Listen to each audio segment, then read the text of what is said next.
একদিন বাড়ি ফিরতে অনেকটা রাত হয়েছিল। বাবা বলেছিলেন, একই বেয়াদবি, যতদিন আমার বাড়িতে আছো এসব একদম চলবে না।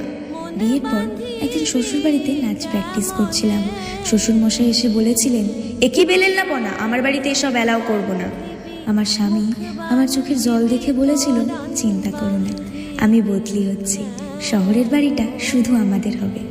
নিজের বাড়ি পেলাম, মন খুলে সাজালাম সে বাড়ি। একদিন হঠাৎ দেখা হলো মিষ্টির সাথে, ওকে নিয়ে এলাম নিজের বাড়িতে।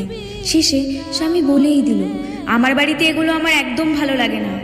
কেন কে জানে উত্তরটা দিয়ে দিলাম, তোমার বাড়ি মানে তোমার সেই বাড়ি যেটাকে তুমি শুধু নিজের বাড়ি ভেবে গর্ব করো। এ বাড়িতে আমারও সমান অধিকার আছে তোমার মতো। তোমার বাড়িকে ঘর আমি বানিয়ে তুলেছি, ঘাম রক্ত ঝরিয়ে। মেয়েদের নিজের বাড়ি হয় না জাতীয় কথা বলে মেয়েরা যদি নিজেরাই নিজেদের অধিকার ছেড়ে দেয়, তাহলে গৃহহীন হয়ে বাঁচবে তারা, গৃহহীন হয়েই